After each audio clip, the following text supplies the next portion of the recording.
Hi, I'm Sofia Rivera, and this is the story of how my mother-in-law's dream vacation turned into her worst nightmare. Sometimes the people you look down on aren't as powerless as you think.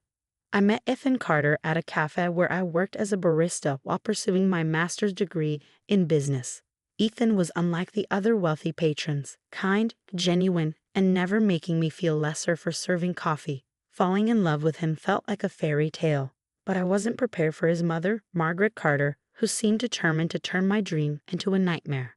Margaret wasn't just rich, she was old money rich, the kind of wealth that considers anything less than a private jet to be an embarrassment. From the very beginning, she made it clear that a coffee shop girl didn't belong in the Carter family. "Darling," she'd say to Ethan while I stood nearby, "have you heard that the Kensington girl just returned from Paris? Still single, I believe." Despite her disdain, Ethan stood by me. We married in a small, intimate ceremony that Margaret dismissed as charmingly rustic, which I knew was her way of calling it cheap. For 3 years, I endured her thinly veiled insults at every family gathering. "Sophia, dear," she'd ask with an icy smile, "is that dress from a department store? Or, how fascinating that you used to serve coffee. It must be such a relief to never work again." What Margaret didn't know was that while I poured lattes and studied late into the night, I had been investing in cryptocurrency. Those early investments had blossomed into a fortune that could rival the Carter family's wealth. Though I chose to live modestly and reinvest my gains, Ethan knew, but he respected my wish to keep it private. Everything came to a head during the planning of the annual Carter family vacation. Each year, Margaret curated an opulent trip for the extended family, a showcase of her wealth and control. This year's planning dinner was held at her grand estate. As everyone gathered in the gold-accented dining room, Margaret revealed her plans with an air of self-importance. "I've outdone myself this year," she announced, practically glowing with pride. "We'll be staying at the Azure Pearl Island Resort, a private island in the Maldives. Private beaches, personal chefs, helicopter tours, only the best for the Carters." The room erupted in impressed murmurs. Azure Pearl was one of the most exclusive resorts in the world, booked years in advance. Margaret, however, turned her sharp gaze to me. "And about the guest list," she continued with mock sweetness, "Sophia, darling, I'm sure you understand that this sort of vacation requires a certain refinement. Perhaps it would be best if you sat this one out. These luxury settings can be so overwhelming for someone of your background." Ethan immediately objected. "Mother, if Sophia's not going, I'm not going either." Margaret's smile tightened. "Don't be ridiculous, Ethan. The whole family will be there. You can't miss it just because your wife isn't comfortable in such settings." His sister Cassandra added, "Mother's right. Sophia would feel so out of place. Remember how awkward she looked at the yacht club last summer?" I placed a hand on Ethan's arm. "It's fine," I said softly. "You should go with your family." Margaret's triumphant smirk told me she thought she had won. What she didn't know was that I had been planning something of my own. 6 months earlier, I overheard Margaret talking about her dream of booking Azure Pearl. Recognizing an opportunity, I made a few calls. The resort had been struggling financially, and its owner was looking for a discreet buyout. Through a series of shell companies, I purchased not just the Azure Pearl Resort, but the entire island. I kept the management team in place, waiting for the perfect moment. The morning the Carters boarded their private jet, I called the resort manager. It was time to set my plan into motion. Margaret had no idea that her perfect vacation was about to turn into an unforgettable lesson. When the family arrived at Azure Pearl that afternoon, Margaret strutted onto the pristine beaches, already planning how she'd flaunt the trip on social media. But the staff, as per my instructions, greeted them coolly and escorted them to a modest set of accommodations, the least luxurious villas on the island. Margaret was outraged. "This must be a mistake," she barked. "We reserved the best villas on the island." The resort manager smiled politely. "I'm afraid those villas are unavailable, Mrs. Carter." Margaret turned red. "Unavailable? Do you know who I am?" "Yes, we do," the manager replied. "And we were instructed to ensure these accommodations meet your family's needs. You see, the owner has very specific policies." Margaret demanded to speak to the owner, her frustration mounting. That's when I stepped into the room.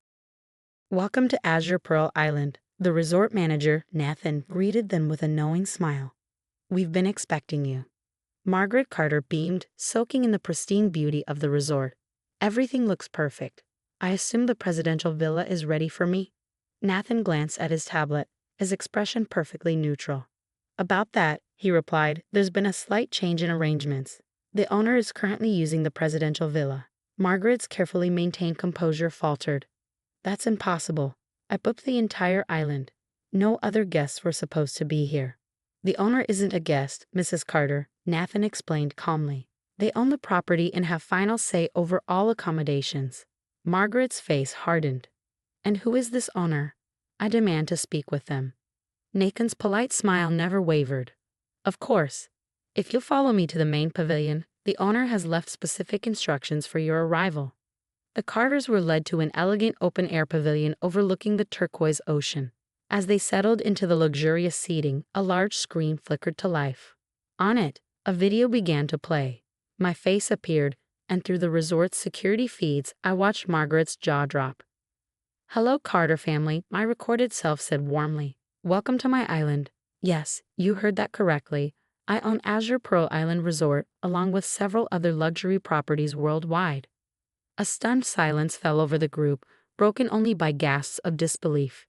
Ethan, trying to suppress a grin, looked sideways at his mother, who was visibly fuming. You see, I continued on the screen.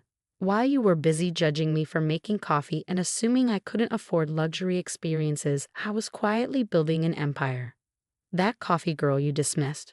She's now worth more than the entire Carter family fortune combined.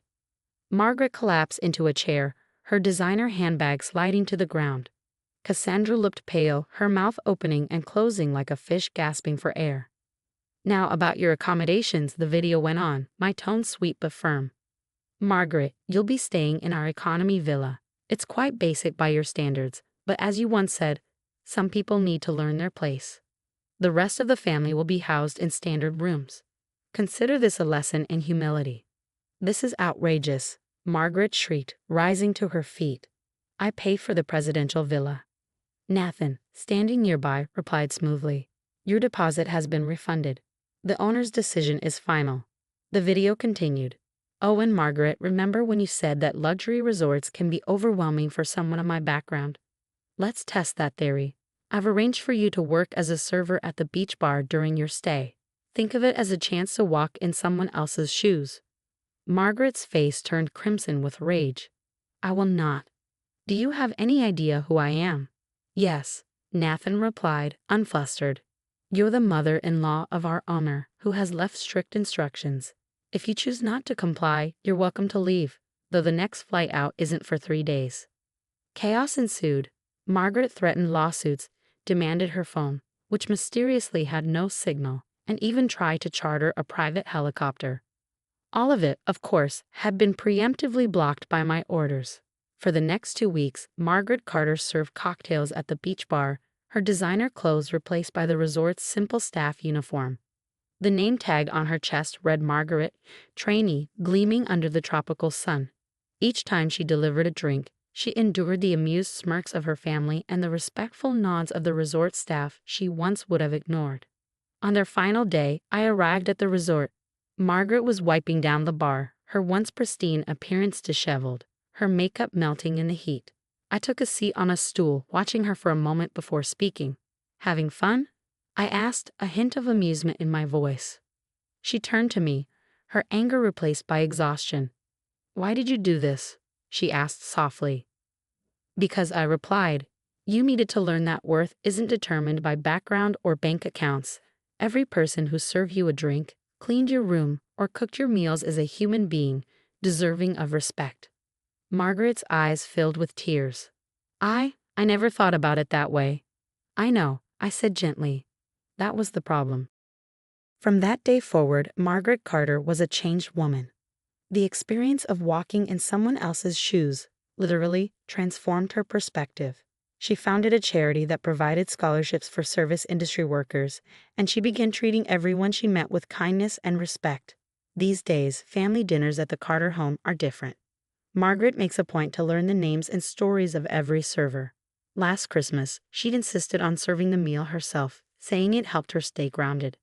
As for the Azure Pro Resort, it now runs a unique program where privileged guests spend part of their stay working alongside staff, learning the value of humility. Margaret helps oversee the program, sharing her story as a cautionary tale about prejudice and pride. And me, Ethan and I still visit the cafe where we first met, enjoying our morning coffee like we always have. Sometimes Margaret joins us, chatting easily with the baristas she once ignored. Last week, she gave me a photo album filled with pictures from that fateful vacation. On the final page, she had written, "Thank you for teaching me that the best view in life comes from stepping off your high horse."